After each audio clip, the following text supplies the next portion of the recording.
Welcome to another guest episode of Between the Rounds. I'm your host, Sarah Cunningham. Now, in 1939, volunteers in Dublin raised £12,000 through boxing shows and carnivals to build a stadium. Architects donated their labour. The community built it from nothing. That stadium, the National Stadium on South Circular Road, is the only purpose-built amateur boxing stadium in the world. And it's still standing, still in use, 87 years later. From that stadium and from clubs in every country in Ireland, Irish boxing has produced 18 Olympic medals, 3 gold medalists, and some of the most respected fighters in the history of amateur sport. And boxing in Ireland isn't just a sport for us, it's part of who we are. Today, I'm talking to the man responsible for carrying all of that forward. No stress, Gary. Gary Stewart is the CEO of Boxing Ireland. But before boxing, he spent 7 years transforming Volleyball Ireland, tripling its membership, growing revenue from 400,000 to 1.4 million euro, and winning National Governing Body of the Year. He was named in Sport for Business PwC's 30 under 30 back in 2017, and he's been in sport his entire career. He took the role at Boxing Ireland in July of 2025 and walked into a 115-year-old institution in the middle of a generational transformation. New name, new brand, new Olympic body, and a pipeline of rising talent that might be the deepest Ireland has ever produced. Now, Gary and I know each other from inside the programme. I trained with the Boxing Ireland squad and fought at this year's national championships, which also marked a special moment for the launch of the rebrand. So today, you're going to hear about what he's achieved in his first 11 months and how he's tracking against his priorities for 2026. This is strategy, preparation, and the decisions no one sees on the outset. So Gary, welcome to Between the Rounds. Thank you, Sarah. Thanks for having me, and quite a spine-tingling opening there, I think. Talking about the history of Irish boxing. Yeah, no pressure. It's pretty special. You're in a wonderful place, Gary. I think just having this role is so fantastic. And from what I've had exposure to you to date, I'm excited about the future of Boxing Ireland in your hands. But I do want to take it back to kind of the heritage, right? The 115 years, 18 Olympic medals, 350 clubs across 32 countries. What does it actually feel like to be responsible for all of that? Yeah, look, it's exciting. You mentioned the intro. I kind of worked in sport my entire life, so it's really a dream job in many respects, because boxing, we perform right at high performance level. Ireland's most successful sport, but the impact that boxing has on communities across our 369 clubs now, across the island is phenomenal, really. So, look, it's very exciting to be able to have an impact on a sport. It's something I'm deeply appreciative of. Excited for the future, grateful of the foundations that boxing has and that I have to work with. Lots to do. But as you say, it's an exciting future ahead. It is. Now, Boxing Ireland operates across all 32 counties, which is somewhat unusual for certain sports. One of the few, when you think about all Ireland sports, how do you protect that type of unity? Yeah, well, I think the first thing is making sure everyone feels kind of welcome and a part of it, right? So it doesn't matter what your background is. We want you to feel part of Boxing Ireland and what we're doing. I think the big piece around the unity is really about celebrating our heritage and our history that you referenced earlier. I think that kind of shared success over 115 years, something that we should be very proud of, and something we should protect, and something we should be, shouting from the top of the hill as widely and as proudly as we can. So I think really celebrating those successes, being proud of what we're achieving, for a small island in the world, in a globally popular world. We were competing with China and Russia and Uzbekistan and Kazakhstan and Brazil and India and Great Britain, some of the biggest countries in the world, literally. And we've got, 6-7 million people now.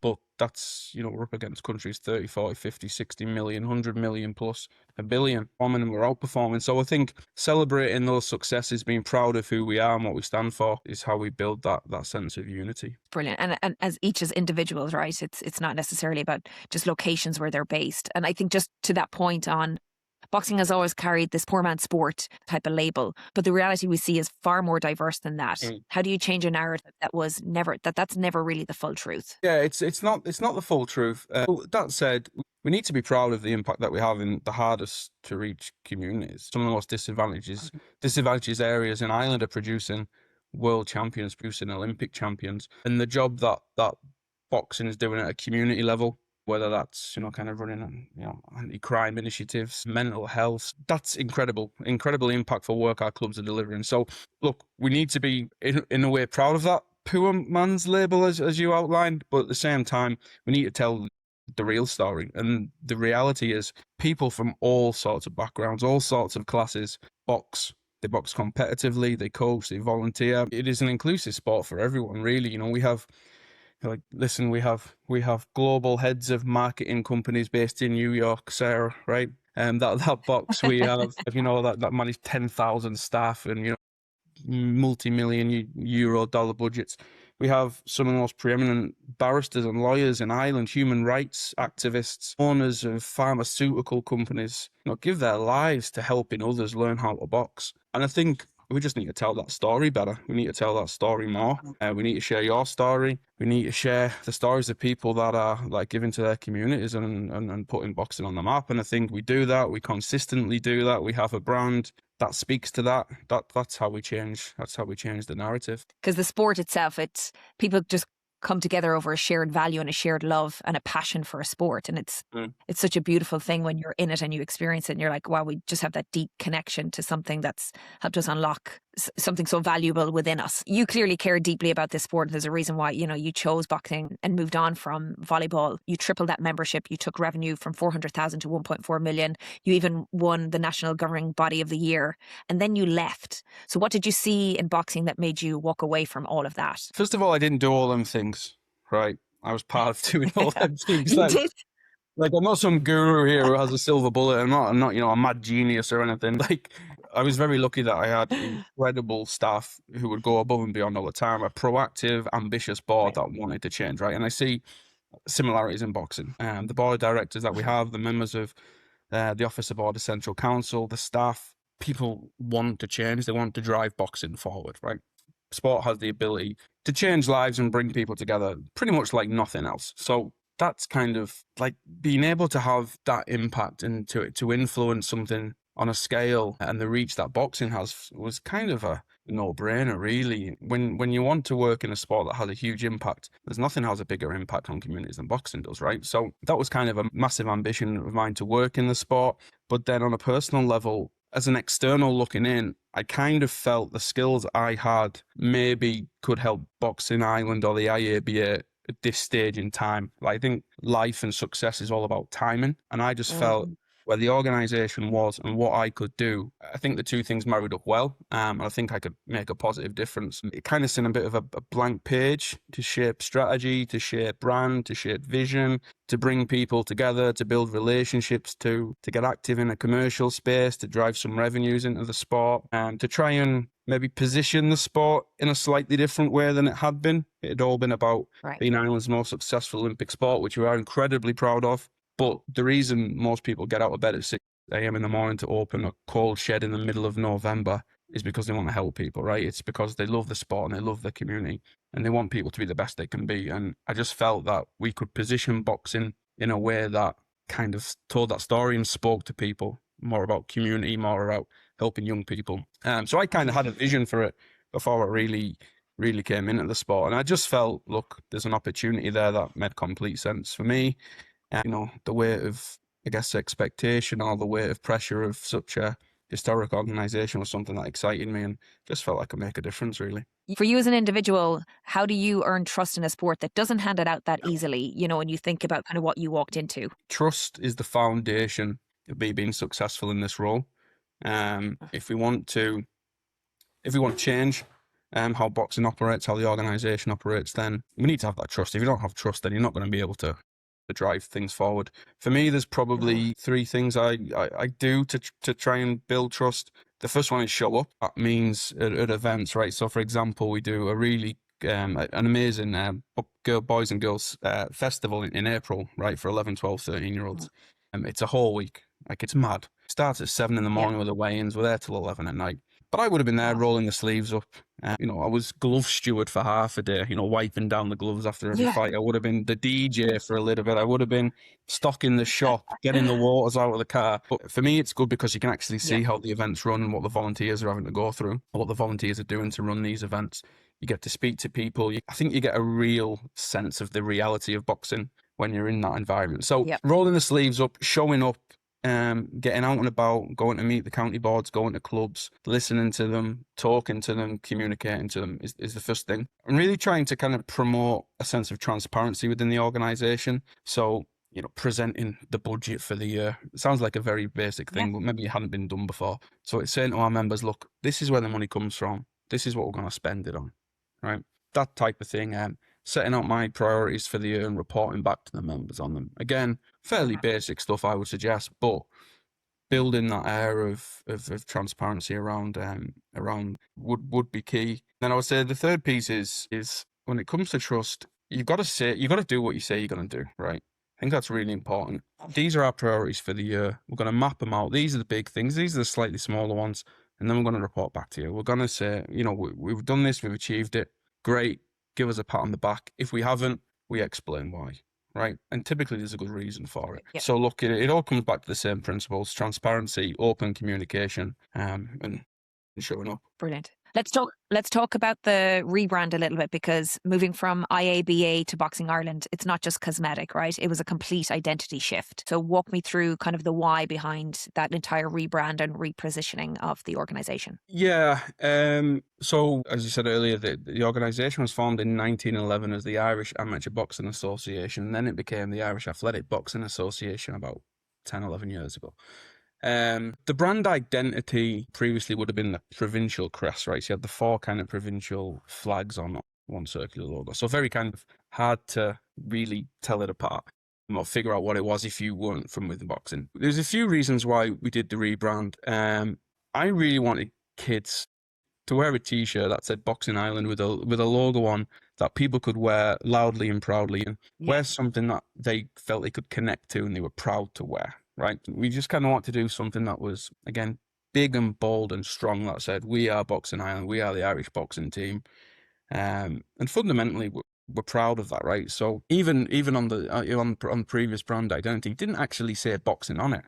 So it was about being, we're proud of the impact we have on community. We're proud of the success we have in the ring, and we're actually going to start telling people loudly and proudly, we are boxing, we are Ireland, this is who we are, right? So look, fundamentally, that was the reason behind the rebrand. So we could have an identity that people could say, this is my community, this is my sport, ultimately this is my family. And then when you look at the architecture of the identity, we asked the members the values of boxing, what they thought about boxing, and we kept getting similar words, similar themes coming back. Lots of talk of things like strength, courage, resilience. So when you look at the architecture of the identity, it's very strong. It's kind of almost the shamrock on the crest is actually almost like an oak tree in a way, I guess to represent the roots and the foundational values that boxing creates. So look, long-winded way of saying we wanted to build something that really connected with our community and with our members,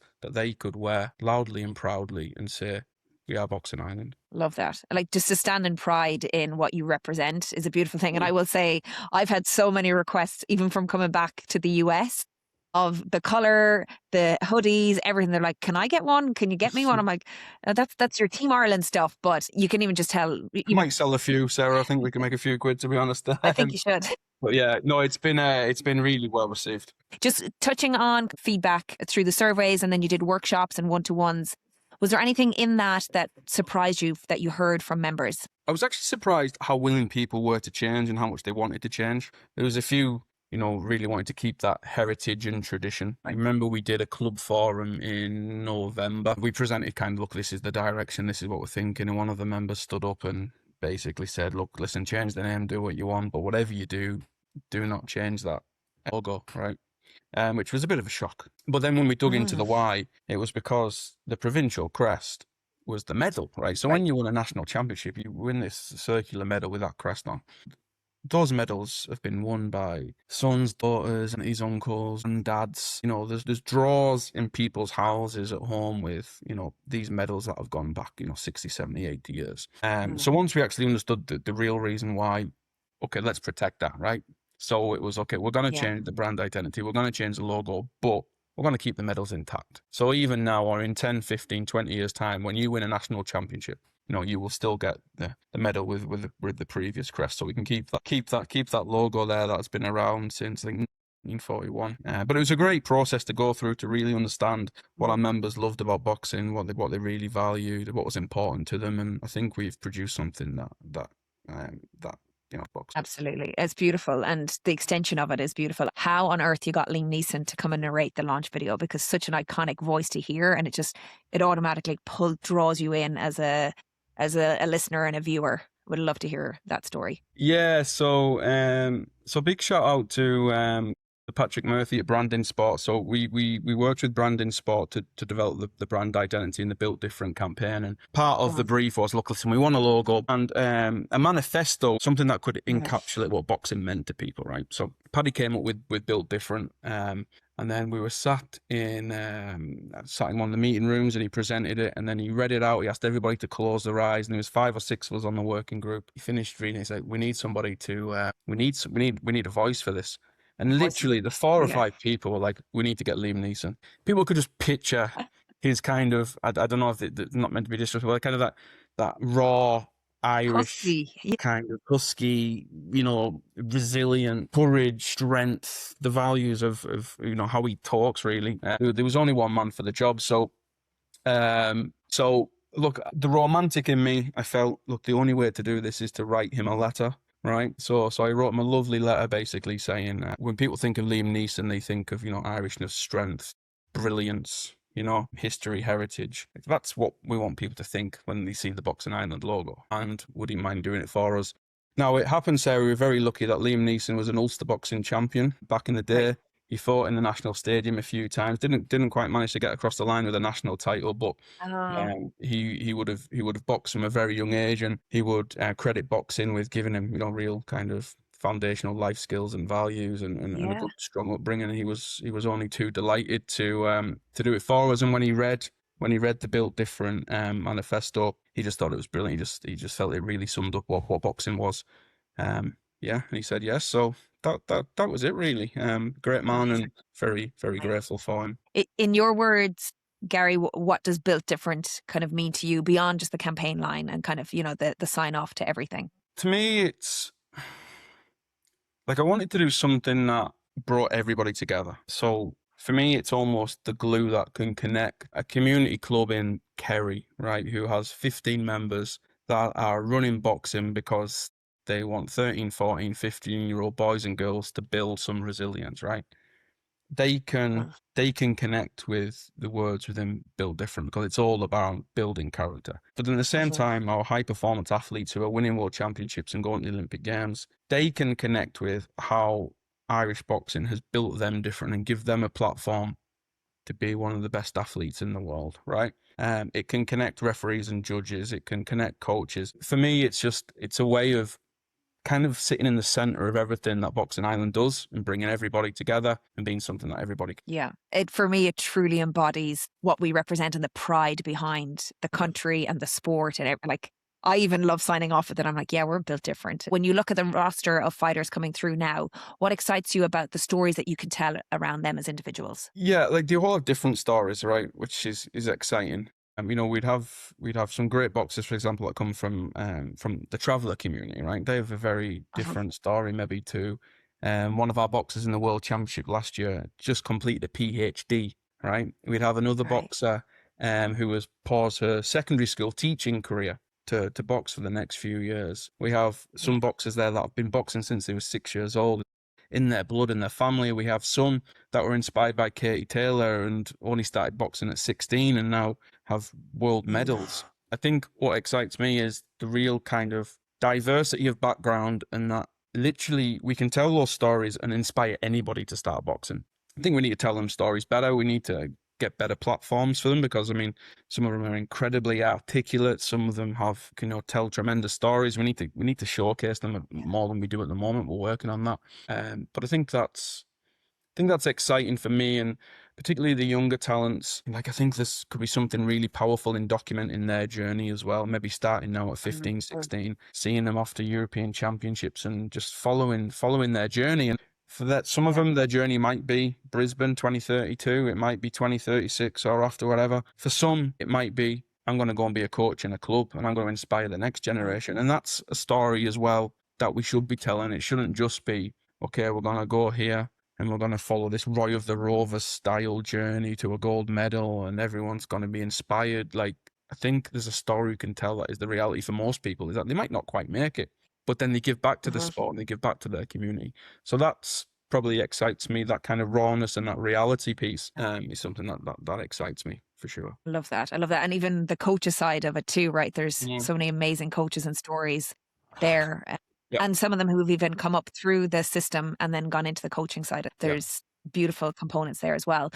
How does the depth of talent right now change the conversation that you're able to have with partners and sponsors? Yeah, look, listen, we have some extraordinarily talented young boxers. We do. There's an opportunity there for brands to get behind that journey. I'm always a little bit hesitant to kind of put too much pressure or too much weight on talent at 15, 16 years old. I mean, I think becoming an elite athlete is a lot more than just having the technical skills. I think we've got a job to do in terms of educating our community, in terms of what it takes to be an athlete, the people skills you need to have, all the personal skills, the resilience, the courage to come back from the setbacks that you get. If I was a partner or a brand interested in supporting boxing, I think it's a really exciting time, because we're going to be shaping a lot of strategies, and you're going to shape in a lot of development projects, and you can really have a proper impact in terms of the future of a young person and the future of the sport ultimately. How do you make sure the rest of the country is paying attention to what's happening inside Irish boxing right now? Because the talent is there, the pathway is obviously building. Yeah, look, again, there's a consistency around the storytelling. You know, we need to, I think that the best way to do it is to put our athletes front and centre. You've seen firsthand the quality of people that's in there. I think we can do a better job of putting them there to tell their story. I mean, I don't get frustrated with the media in Ireland. I mean, it's an open market, right? People will cover what they want to cover, and they'll cover what the public are interested in. So we need to get boxing back on to mainstream, into mainstream media, whether that's on broadcast TV. And I know that's not always, you know, the way people see the future of media, but we do have an older generation that love boxing and want to follow boxing. So we need to think of them, and how we communicate with them and how we get boxing in front of them. Yeah. And it's multi-platform, right? It doesn't just have to be just one platform. Exactly, for sure. But we need to put more pressure there. I think our state broadcaster, as we talked about before, for the way boxing's in the fabric of the nation, right, in our communities, performing at a highest level of world sport, we don't get enough support from our state broadcaster. We need to understand the reasons why. Look, it's how we tell our story. It's how we promote the athletes. It's how we give them the platform to shine, really, and share their journeys. I think that's something that we control and something we need to focus on over the next 2-3 years for sure, and just build the personalities. You know, get Gráinne Walsh out there. She's an incredible personality. The same with Michaela Walsh, with Lisa, with Aoife, with Kelly, with Patsy, with you know, with Dean, with Jack. Like, these are great personalities that are incredible ambassadors, and we just need to give them the platform, really. More exposure. And I would say even internally, the culture that they've built amongst themselves, like there's a real camaraderie there within the team, and it's not something that every high performance squad has. And I think that's something really special. You know, when I was in with them, I was reminding them of that their bond is really, really special. And I think seeing more of that, I think, you know, does wonders for the business too. I do want to touch a little bit on, obviously there's conversation around keeping young boxers in the sport through the transition years, 16, 17, 18. How do you guys start to solve for that? Or, you know, can you share a little bit on what might be coming up there? Yeah, so Daithí McCabe's just been appointed as our pathway development lead. The first thing is developing a strategy for that, right? There isn't a strategy for how we develop young boxers. So a lot of consultation and research over the next 3-6 months to fatten out that plan. By the end of the year, we'll have that plan, and then next year we'll be around rolling that out. But it's more competition for target age groups, both domestically, but giving some of the number 2, number 3s, number 4s at a younger age, the ones that have the right talent ID metrics, give them the international exposure, not just the national champions. Developing projects within Ireland, maybe we can bring back the interprovincial championships would be pretty cool. We have some ideas around a title belt competition.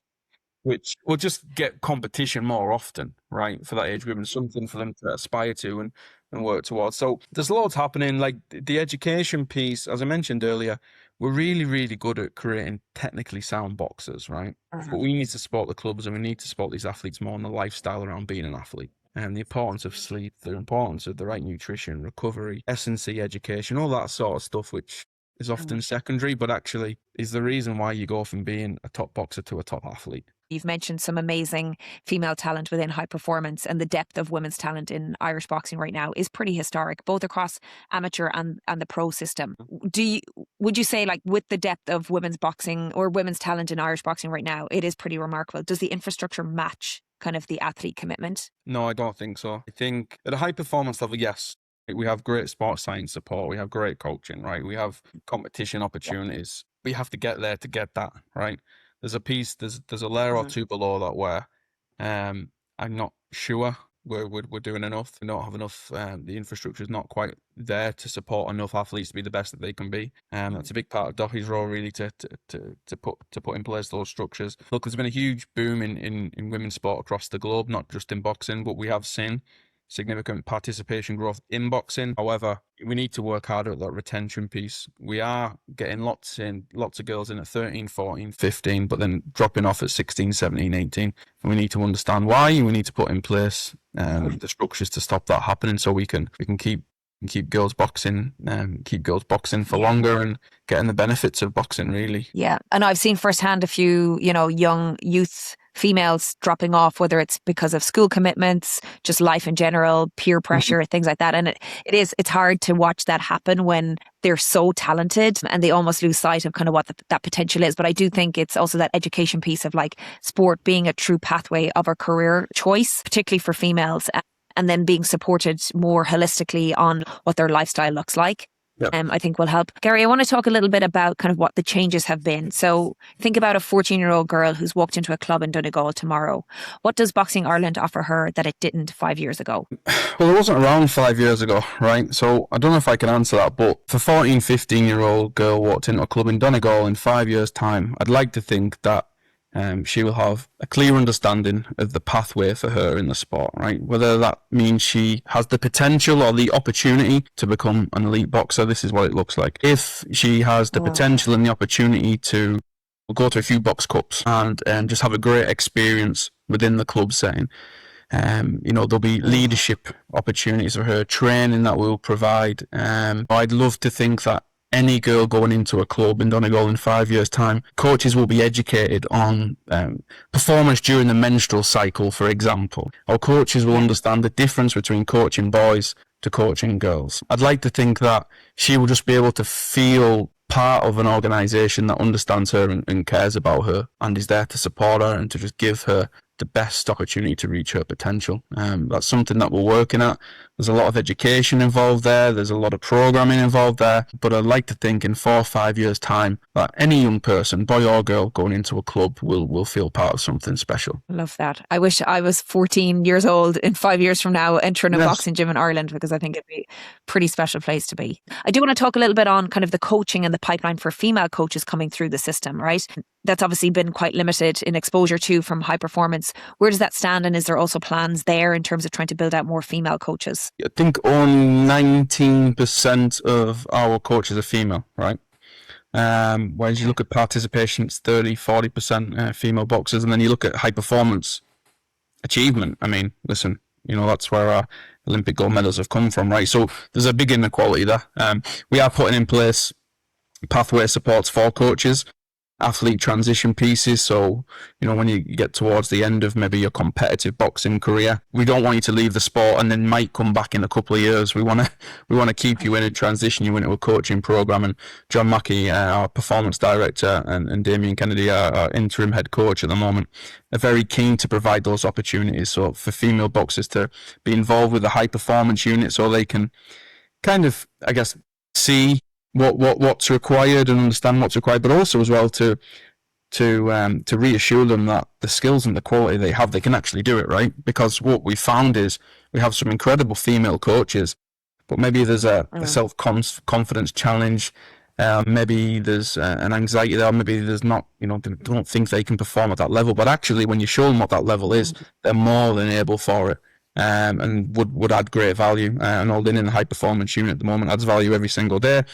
We need to we need to give those opportunities to more female coaches and show them that there's a pathway there for them, and show them that the impact that they can have. Right now, you have 5 boxers in the world boxing rankings, 3 of them being women, including a world number 1. And the professional scene is building too. I obviously got exposure to both sparring the high performance team and some of the professional females while at home. How do you turn that all into commercial momentum that lasts? And what do you need kind of from broadcasters, sponsors and government, and even just conversations that you're having about bringing those kind of worlds together? Yeah, well, look, listen, there's it's a big year for boxing in Ireland, right? The big event this September. Fingers crossed. I don't know, Sarah, when this is going out, but I'm sure it's been announced by now. So there's a huge opportunity there. There's going to be lots of eyes on boxing. There's going to be lots of eyes on probably the greatest Irish athlete of all time, right? Somebody who probably represents what most people think are the best values of Irishness, or that kind of humbleness. In Katie Taylor, there's somebody that everyone just looks up to. Right, everybody just adores her, right? Largely because of her excellence, but because the humility, right, and the way she carries herself. So Katie, alongside the athletes that we have, like Kelly Harrington, double Olympic champion, Aoife, Lisa O'Rourke, world champions, and everybody else, like those people are really those incredible athletes are just fantastic ambassadors for sport, fantastic ambassadors for Ireland, and we just need to find a way of getting them into the public realm and getting them a profile. And I think if we can do that whilst we have the attention on boxing towards the second half of the year, then we can build momentum for brands and partners. There isn't a better time to get involved in Irish boxing at the moment. We change lives, we transform communities. Like that's what boxing does every day. I think as brands now and sponsors are looking for more than just a logo on a poster. They're looking for impact. They're looking to make a difference, and boxing can do that for them. So really the big challenge for us is leveraging a major event this year and showing everybody actually what boxing really is about. That sounds pretty exciting, and fingers crossed for kind of what's on the roadmap with that. You have mentioned a few things in terms of what's ahead, and it's quite sizable in terms of those priorities that you have. When we talk about financial investment and kind of where you're sitting right now, how reliant is Boxing Ireland on government funding, and what does that path to sustainability actually look like? And based on everything that you have on the roadmap, how do you start to look to fund that better? Yeah, so at the moment, around 83% of our revenues come from government sources, right? Look, listen, we want more from government, right? And then the rest made up through our own organic revenues, whether that's events at the stadium, commercial sponsorships, just by having proper partnerships with suppliers, like, for example, and we have sponsors, we have sponsorship agreements now with Nike Boxing and with Sting Sports. As well as the sponsorship piece, there's a retail license aspect to that, right? So we're pushing their brand, we're selling product, we're generating income for boxing in Ireland. Thinking more along those lines, figuring out what our USP is, or figuring out what added value we can add to partners, then leveraging that really and working hard to make it happen. I mean, we have a great asset in the stadium. It generates around 450,000 euros at the moment. We're clearing around 190,000 euro that is profit, which then gets invested into youth boxing effectively. So that's what funds our under 15s, under 17s going away at European Championships. The stadium, not quite at capacity. I think we could do a bit more. I think we could be a little bit more creative. I think, look, it needs investment. It needs upgrading. It's so historic. It's a jewel in the crown, but it needs a bit of TLC. But there's so much more we need to do. Like, I think from a philanthropic perspective, I think boxing has a unique proposition there, for the reasons we mentioned earlier. So I think we could be more active there. Listen, we need to be generating more sponsorship income. We haven't done enough in the last 10, 15 years, but we're in the market now for that. Having some good conversations. So it's movement as well, I see, coming down the line pretty quickly. LA28 is on the horizon. And what are your priorities between now and then, and beyond what happens inside the ring? I mean, I think the priority really is for the next 2 years in that space is getting the culture and the environment right within high performance, and being really kind of person-centered, empowering the athletes, being supportive, just creating the right environment for them to thrive, getting the competition exposure right as well. I think the last couple of years, maybe there's not been enough competition for them. We need to get more. So it's balancing the resources and the competitions we want to go to. My number one priority is having a connectedness with the members, right? So members feel that they're proud of Boxing Ireland, feel a part of it, feel that they can influence decision making, feel like we are a well-run members organisation, and they're proud to be a part of us. That's kind of a 4-6 year plan. That's something I guess we're working towards every day, really. You're making direct changes there now, though, right? With direct communication to members, is that right? So, look, we have a new membership software system coming into place, which will allow us to communicate directly with individuals. We've been doing a bit of that. We have a WhatsApp community, we have a weekly newsletter, we're pretty active on social media. So we're doing those things, but this new system will allow us to do it in a more strategic way. But that's really part of a whole digital transformation piece. There's lots more things that we're doing in the background, like we have a new account software system, Sarah, which you'll be very excited to hear about. Like nobody cares about, but like it allows us to make quick business decisions, right? Like stuff like that's happening, and that people probably aren't even aware of. So there's a huge digital transformation piece going on. Look, it's 2, 3, 4 years to get everything in place we need to get in place, but we are making progress. If you could change one thing about what people outside boxing see the sport in Ireland, what would it be? A great question.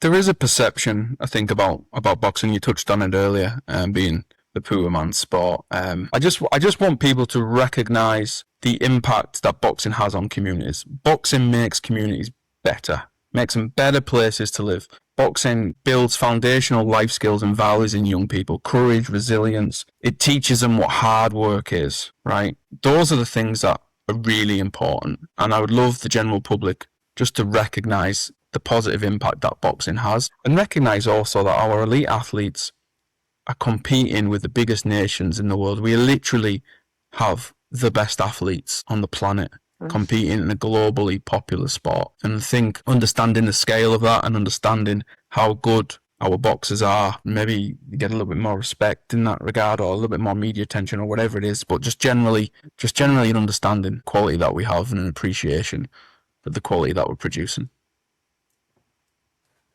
Love that.